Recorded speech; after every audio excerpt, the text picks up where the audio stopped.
இப்போது புதிய அறிமுகம் ஆச்சி ஹோட்டல் சாம்பார் 50 கிராம் ரூபாய் 20 மட்டுமே.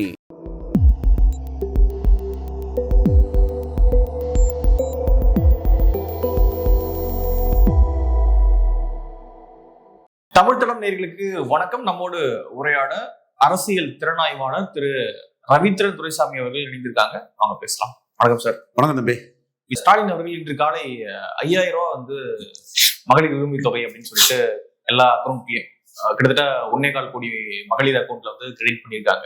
ஸோ எடப்பாடி கொஞ்ச நாளைக்கு முன்னாடி நாங்க ஆட்சிக்கு வந்து 2000 ரூபாய் தருவோம் மகளிர் உரிமை தொகை அப்படின்னு வந்து சொல்லியிருந்தாங்க. அந்த சூழல்ல இப்பொழுது 5000 ரூபாய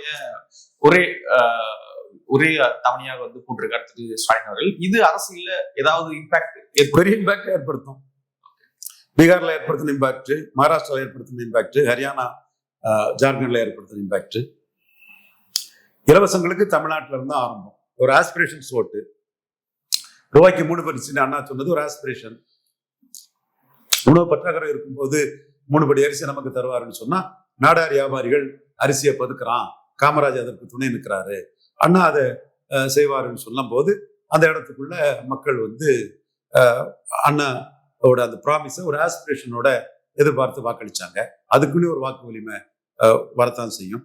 அதே மாதிரி இன்னைக்கு வந்து எம்ஜிஆர் சத்துணவு திட்டம் கொண்டு வரும்போது அது பெண்களோட ரிசோர்சஸ், ஹியூமன் ரிசோர்சஸ் அதிகரிச்சு தன் பிள்ளைய ஸ்கூலுக்கு அனுப்பிட்டா மத்தியான சாப்பாடை அரசாங்கம் பார்த்துக்கும். அதிமுக அரசு சத்துணவு கொடுத்துருவாங்க. இவங்க தோட்டத்துக்கு காடுகளுக்கு போய் இவங்களோட உடல் உழைப்பு செய்து அவங்க ஏர்ன் பண்ணலாம், பிறகு இதெல்லாம் எடுத்துட்டு வரலாம். அந்த மாதிரி அவங்களோட ஹியூமன் ரிசோர்சஸ் அந்த இடத்துல சேமிக்கப்பட்டது. தாய்மார்களுக்கு அது ஒரு பெரிய பணிச்சுமை குறைஞ்சது. அவங்களோட உழைப்பு பணமா அவங்களுக்கு வந்தது. அதே மாதிரி அவங்க குழந்தைக்கு வந்து மக்கள் தலைவர் எம்ஜிஆர் ஸ்கூல் டிராப் அவுட்டை தடுக்கிறதுக்கும் அவரு அந்த குழந்தைகளுக்கு ஒரு சத்தான உணவு கிடைப்பதற்கும் ஸ்கூலுக்கு அவங்க வர்றதுக்கும் அது பணியா இருந்தது. அது எம்ஜிஆருக்கு ஒரு வாக்கு வங்கியை கொடுத்தது. இதே பாணியில ஜெயலலிதாவுக்கு ஒரு விமான ஐக்கான அவங்க கொடுத்த சைக்கிள், லேப்டாப் இதெல்லாம் ஜெயலலிதாவுக்கு ஒரு வாக்கு வங்கியை கொடுத்தது. இன்னைக்கு தமிழ் மண்ணில் இப்படித்தைய வாக்கு வங்கிக்கு எம்ஜிஆர் ஜெயலலிதா வழியில ஸ்டாலினுக்கு அது கிடைச்சிச்சு. இது உண்மை. இங்க 2024 இதுதான் நடந்தது. Say no to drug and DMK. கட்டும் எதிர்ப்பு அண்ணே, ரெட்டியார் அண்ணே, திருச்சி வேலுச்சாமி அண்ணே, கட்டும் எதிர்ப்பு திமுகவுக்கு நீங்க சொல்லல. மனச்சாட்சியை தொட்டு சொல்லுங்கண்ணே. என்கிட்டே நீங்க சொல்லல. நான் உடனே அப்படி இல்லைன்னு தெரிஞ்சுக்கிட்டு எங்க அண்ணன் நீ எனக்கு குரு, அது வேற விஷயம். அதனால நான் பேசாம அண்ணன் கிட்ட வாதம் பண்ணாம போனா இல்லையா? அண்ணன் நேர்மையானவரு. ஸ்டாலின் போய் எதுவும் சின்ன சிபாரிசு கூட கேட்டிருக்க மாட்டார். அதனால அவர் சொல்லக்குள்ள அந்த உரிமை அவருக்கு உண்டு. நான் அதை மறுக்க வரல. பட் அந்த இடம் 2024 இதெல்லாம் சொல்லியும் ஸ்டாலின் என்னாருன்னா 1000 ரூபாய் தான் காரணம். இப்ப 2000 ரூபாய் கொடுக்குறாரு. 1000 ரூபாய் கொடுத்தவர் 2000 கொடுப்பாருன்னு மக்கள் நம்புவாப்புல. இன்னைக்கு அதிரடியா 3 + 2 5 கொடுத்துக்கிறாரு. இது வந்து பீகார்ல நிதிஷ்குமார் பண்ண இது.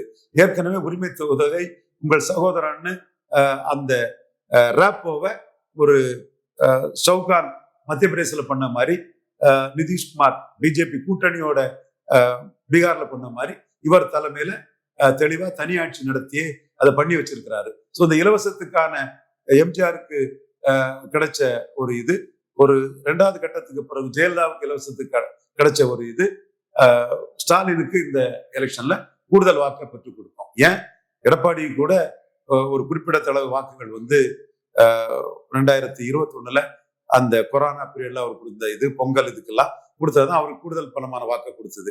இப்போ ஸ்டாலின் ஏற்கனவே ரொம்ப பலமா இருக்காரு. 45 விழுக்காடு வாக்குக்கு அதிகம் வருவார் நான் சொல்றேன். நான் நம்புறத சொல்றாங்க. கல்யாணராமன்ஜியும் அதை புரிஞ்சுக்கணும். அண்ணாமலை இதை ரிப்போர்ட்டே கொடுத்திருக்காரு. மோடி கிட்ட இதைத்தான் சொல்லியிருக்கிறேன், அமித்ஷாட்ட இதைத்தான் சொல்லியிருக்கேன், நட்டாட்ட இதைத்தான் சொல்லியிருக்கிறேன், நிதின் நாபின் சின்ஹா புதிய தலைவர் அவர்கிட்ட இதைத்தான் நான் சொல்லியிருக்கேன், PL சந்தோஷ் கிட்ட இதைத்தான் சொல்லியிருக்கிறேன். அவங்களும் என் கருத்தை மதிக்கிறாங்க. கலைஞரோட 48 விழுக்காடு வாக்கும் 35க்கு மேற்பட்ட சீட்டும் தமிழ்நாட்டுல ஸ்டாலினுக்கு வரும்னு சொன்னவன் நான். இதேதான் கர்நாடகாவில் நீங்க JDS சேர்க்கலன்னா ஓல்டு மைசூர்ல நம்ம அடிபட்டு போகணும்னு நம்ம சொன்னதும் நம்ம கருத்தை உடனே அண்ணாமலை எடுத்து PL சந்தோஷ் மூலமா அதை செயல்படுத்தி ஓல்டு மைசூர்ல பெரிய வெற்றியை பெற்றிருக்கிறாங்க. அப்போ இவன் சொல்றான்னா நம்ம நன்மைக்கு சொல்லுவான், கரெக்டா சொல்லுவான்னு தலைமைக்கும் தெரியும். ஸோ இந்தியா டுடே கருத்து கணிப்பும் 12 விழுக்காடு வித்தியாசம் ஸ்டாலினுக்கும் எடப்பாடிக்கும் இருக்குன்னு சொல்றாங்க. எடப்பாடி தான் 2வது வருவார், விஜய் எல்லாம் இல்லை. விஜய் ரொம்ப மோசமா தோப்பாரு. விஜய் கம்பாரிசன் சீமானுக்கு ஒரு ப்ரொஜெக்ஷனை கொடுப்போம். அதுவும் நான் டீட்டெயிலா சொல்றேன். சோ ஸ்டாலின் இந்த இடத்துக்குள்ள உறுதியான கூட்டணி, இலவசங்கள், யாரும் ஸ்டாலினுக்கு பெரிய எதிர்ப்பு இல்லை. வன்னியர்ல மட்டும் கொஞ்சம் அன்புமணி முதல்வர்னு வாக்களிச்ச வன்னியர்ல மட்டும் எதிர்ப்பு இருக்கு, வேற எந்த ஜாதியிலும் எதிர்ப்பு இல்லை. சோ இந்த இடத்துக்குள்ள 45 விழுக்காடு தாண்டுவார் என்னோட கருத்து. முழு செயல் வடிவம் பெறுவதற்கும் இந்தியா டுடே கருத்து செயல்படுவதற்கும் கூடுதல் பலமா ஸ்டாலினுக்கு அந்த அறிவிப்பு இருக்கு. தாங்க உண்மை. இப்ப விஜய் சொல்லியிருக்காரு, காசை வாங்கிட்டு நீங்க எங்க போடுறீங்களோ போடுங்க அப்படின்ற மாதிரி விஜய் சொல்லியிருக்காரு. 5000 ரூபாய் கொடுத்தாலும் சரி, 2000 ரூபாய் கொடுத்தாலும் சரி, மக்கள் உங்களுக்கு தெரியும், காசை வாங்கிக்கோங்க, நீங்க போடுங்க அப்படின்ற மாதிரி. செங்கோட்டையன் காசு கொடுத்து ஓட்டு வாங்கினாரா, காசு கொடுக்காம ஓட்டு வாங்கினாரா? என்னத்தங்க பேசுறீங்க? உங்க முதுகுல செங்கோட்டையன் ஒரு பெரிய அழுக்க வச்சுக்கிட்டு சொல்லிடுறீங்களே, நல்லா இல்ல இதெல்லாம். சும்மா மக்கள் என்ன ஏமாளியா? செங்கோட்டையன் காசு கொடுக்கல, செங்கோட்டையன் காசு கொடுக்காமல ஓட்டு வாங்கினாரு. ஒரு பொறுப்பா இருந்த ஈரோடு கிழக்குல 2000 ரூபாய் கொடுத்தாரா இல்லையா? 2000 ரூபாய் கொடுத்தாரா இல்லையா அதிமுக? அவரு கோபிச்செட்டிப்பாளையில கொடுத்தது இருக்கட்டு, அவரு தேர்தல் பொறுப்பாளராக இருந்து எம்ஜிஆருக்கு திண்டுக்கல், எங்களுக்கு ஈரோடு கிழக்குன்னு சொல்லி ஓட்டுக்கு 2000 ரூபாய் கொடுத்தாரா இல்லையா? அதை மீறி எடப்பாடிக்கு 5 விழுக்காடு ஓட்டு குறைஞ்சு போச்சு. சீமானுக்கு காசு கொடுக்காம 5 விழுக்காடு ஓட்டு கூடிச்சு. அப்ப இந்த காசு கொடுக்கறதெல்லாம் வச்சுக்கிட்டு செங்கோட்டையனை பக்கத்துல வச்சுக்கிட்டு சொல்றதுக்கு விஜய்க்கு என்ன அருகதை இருக்கு?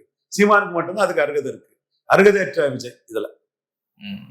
இப்போ காங்கிரஸ் டிஎம்கே கூட்டணிக்குள்ள தேமுதிக வரும் அப்படின்னு சொல்லப்பட்டுச்சு. ஆனா இவ்வளவு நாள் இழுபறியிலே இருக்கே சார். இன்னைக்குள்ள இந்த 5000 ரூபாய் அறிவிப்பெல்லாம் காங்கிரஸ் தேமுதிக எல்லாம் நிலவிலே செய்திருக்கோம். திமுக கூட்டணிக்குள்ள அவங்க வரதுக்குள்ள வாய்ப்புகள் தான் மிக மிக அதிகம். வந்துருவாங்க, விரைவில் வந்துருவாங்க. ஓகே, இப்போ டிஎம்கேவுக்கு எதிராக அதிமுக ஒரு பெரிய கூட்டணி அமைச்சிருக்காங்க அப்படின்னு பாக்குறீங்களா? நீங்க எப்படி பாக்குறீங்க? திமுகவுக்கு அடுத்தபடியா ஒரு அர்த்மெட்டிக் ஸ்ட்ரென்த் உள்ள அணியை அதிமுக தான் அமைச்சிருக்காங்க. 20 விழுக்காடு. தேமுதிக பெருமளவு திமுக கூட தான் இருப்பாங்க. பாமக இணையா சீட்டு கொடுத்து தேமுதிகவை அதிமுக எடுக்கக்குள்ள வாய்ப்புகள் குறைவு. சோ அதுல தேமுதிகவை நம்ம கழிச்சுட்டே பார்த்துடலாம்னு நினைக்கிறேன். முடிவுக்கு வரல என்றாலும் பாமகவுக்கு இணையா கொடுப்பாங்களாங்கிறது சந்தேகம் இருக்கனால அதை கழிச்சிடலாம். ஏன்னா அது வேலுமணி, செந்தில் ராஜேந்திர பாலாஜி, ஆர் வி உதயகுமார் போன்றவங்களும் தேமுதிக கொடுக்கலாங்கிறாங்க. ஆனா எடப்பாடி பாமகவை அன்புமணி அஃபண்ட் பண்ண தயாரில்லை. சோ அந்த புள்ளிக்குள்ளதான் தேமுதிக அதிமுக அணிக்குள்ள உள்ள வாய்ப்பு குறைவுங்கிற கருத்தை நான் முன்வைக்கிறேன். சோ அதை நீங்க கழிச்சுட்டு பாத்தீங்கன்னா 20 விழுக்காடு, பார்லிமெண்ட்ல எடுத்த 20 விழுக்காடு, இதுல கொஞ்சம் பவர்ஃபுல் கேண்டிடேட்ஸ் அசம்பிளிக்குள்ள வருவாங்க. வேலுமணி ஒரு பவர்ஃபுல், தங்கமணி ஒரு பவர்ஃபுல், ராஜேந்திர பாலாஜி பவர்ஃபுல், கொஞ்சம் அவருக்கு பேக்கிங் இருக்கு. ஆசாரி சமுதாயம், ஆர் வி உதயகுமார், செல்லூர் ராஜி, கொஞ்சம் பேக்கிங் உள்ளவங்க எல்லாம் இருக்காங்க. சோ இவங்க எல்லாம் களத்துக்குள்ள வருவாங்க. 20 விழுக்காடுனே போடுங்க, அர்த்தமெட்டிக்கே போட்டுருங்க. இது ஒரு அட்வான்டேஜஸ் பாயிண்டா சொன்னேன். இதை பிளஸ் அன்புமணி 4.3 ஒரு 3 விழுக்காடுக்கு மேல அன்புமணியை வச்சு வந்துடும் தான் பாக்குறேன். ஏன்னா அன்புமணிட்டு தான் அமைப்பு இருக்கு. அந்த ஆன்டி ஸ்டாலின் அவர் தான் பண்றாரு. ஐயா புரோ ஸ்டாலின், ஆன்டி ஸ்டாலின் எல்லாம் பண்ணி அவருக்கு பெரிய பேர வலிமை இருக்குன்னு நினைச்சு பழைய காலத்துல அவரு நம்ம மீறி யாரும் அணி அமைக்க முடியாதுன்னு சொல்லும் போது எடப்பாடியே உங்களை தள்ளிட்டாருன்னா, பல தோல்விக்கு காரணமான எடப்பாடியே, விக்கிரவாண்டிலே நிற்க முடியாத எடப்பாடியே அன்புமணி எடுத்துட்டு உங்களை தள்ளிட்டாங்கன்னா, இந்த ராஜகுமாரன் காமெடி மாதிரி டாக்டர் ஐயா எவ்வளவு பெரிய இடத்துல ஒரு ஆயிட்டாரு. எனவே ஒரு அப்ராக்சிமேட்டா ஒரு 3% போடுங்க, இவருக்கு மீதியை கொடுங்க. 23 என்டிஏக்கு பிஜேபி ஓட்டு எவ்வளவு டிரான்ஸ்பர் ஆகும்? நீங்க 30 சீட்டு கொடுத்தா 4% மேல டிரான்ஸ்பர் ஆகாது. 23 4 27. வேற யார் வரா? தினகரன் 1 28. வேற யார் இருக்கா? தினகரன் ஒண்ணுதானே எடுத்திருக்கிறாரு. ஏசி சண்முகம், பாரிவேந்தர், இவங்க எல்லாம் ஒரு 2 31. பிஜேபியில கொஞ்சம் அதிக சீட்டு கொடுத்து அண்ணாமலை இது பண்ணா கூட கொஞ்சம் ஓட்டு வரலாம். 35 விழுக்காடு ஓட்டுக்கு மேல என்டிஏ எடப்பாடி தலைமையில வர்றதுக்கு வாய்ப்பு இல்லை. இது இன்னும் குறையும். ஆனா நீங்க சொல்றீங்க ஸ்டாலினுக்கு 40க்கு மேல வரும்ன்றீங்க. 45 வரும். 10% வித்தியாசம் இருக்குன்றீங்க. இந்தியா டுடே 12% கொடுக்குறான், நான் 10 கொடுத்துட்டு இருக்கிறேன். இந்தியா டுடே பார்லிமெண்ட் பற்றி அவன் சொன்னது இதுவரை எல்லாமே கரெக்டா வந்திருக்கு. அது என்னவோ தெரியல, 2024 ரொம்ப துல்லியமா வந்தது. 47 விழுக்காடு வந்தது, 39 சீட்டு ஜெயிப்பானதான் வந்துச்சு. நான்லாம் தர்மபுரி ரொம்ப எதிர்பார்த்தேன். ஓகே, இப்போ விஜய் கூட இந்த எலெக்ஷன்ல இந்த புதுக்கூட்டத்துல சொல்லியிருக்காரு, இந்த அரித்மெட்டிக் இந்த கூட்டணி கணக்குல இந்த எலெக்ஷன்ல ஒர்க் ஆகாது அப்படின்ற மாதிரி சொல்றாரு. அது ஒர்க் ஆனா அவருக்கு இடம் இல்லை, அவர் அதுதானே சொல்லுவாரு. சீமான் ஒர்க் ஆகும்னு சொல்லுவாரு. நான் எடப்பாடியை பலகீனப்படுத்தி வந்திருக்கிறேன், இந்த தடவை எடப்பாடியை நான் பலகீனப்படுத்துவேன். அவர் விக்கிரவாண்டியில ஈரோடு கிழக்குல நிற்காததை வச்சு நான் பலகீனப்படுத்துவேன்னு சொல்லுவாரு. கமலஹாசன் 2.0 வாட்டு விஜய் வந்திருக்கிறாரு, அது எனக்கு கூடுதல் பலம் கொடுக்கும், அதனால நான் மேலும் பலம் பெறுவேன்னு சொல்லுவாரு. தேர்தல் நான் ஜம்ப் பண்ணி வந்திருப்பேன்னு சொல்றாரு. இந்த தேர்தலையும் தன் நிலைப்பாட்டில இருந்து மாறி திமுக காங்கிரஸையும் பாஜகவையும் எதிர்த்த எடப்பாடி பழனிசாமி அதுல ஒரு பாஜக கூட கூட்டணி சேர்ந்ததுனால மக்கள் என்னதான் ஹீரோவா பார்ப்பான், நான் உயர்வேன்னு சொல்லுவாரு.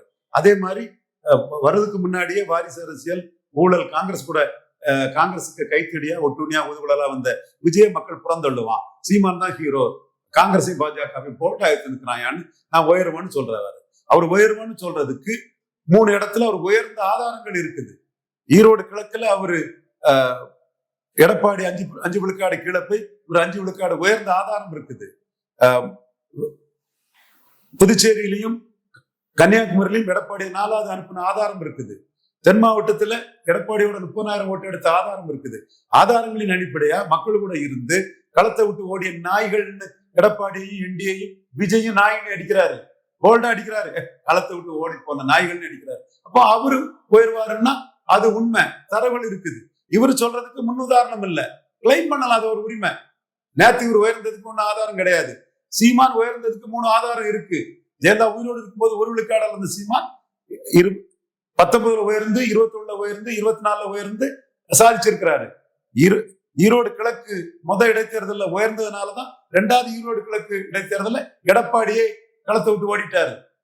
எதிர்கட்சி தலைவர் என்டிஏ மத்தியில் ஆளுங்கட்சி விக்கிரவாண்டியில 30,000 ஓட்டு எடுத்த என்டிஏ விஜய் மிகப்பெரிய ஸ்டார் களத்தை விட்டு ஓடிய நாய்கள்னு 3 பேரை அடிக்கிறான்னா அவன் களத்துல நிற்கிறான், உயர்ந்துட்டு இருக்கிறான், அவனுக்கு அந்த தில் இருக்கு. நீ வைக்கிறது கிளைம், ஆதாரங்கள் இல்லாத கிளைம். உங்களோட கிளைம், சீமான் வைக்கிற கிளைம் ஆதாரத்தோடு கூடிய கிளைம். இது ஆதவர்ஜுனா ரெட்டிகாருக்கு மனச்சாட்சிக்கு புரியும், ஜான் ஆரோக்கியசாமி மனச்சாட்சிக்கு புரியும், ரங்கராஜ் பாண்டேக்கு புரியணும், மற்றும் சகோதரர்கள் அரசியல் விமர்சகர்கள் துக்ளக் இதயா போன்றவர்களுக்கு புரியணும். நான் சொல்றது ஆதாரத்தோட சொல்றேன். விஜய்க்கு கிளைம் ஆதாரமற்ற கிளைம், சீமானுக்கு கிளைம் ஆதாரத்தோடு கூடிய கிளைம். நிறைய விஷயங்களை மூட பகிர்ந்துக்கிட்டே நன்றி.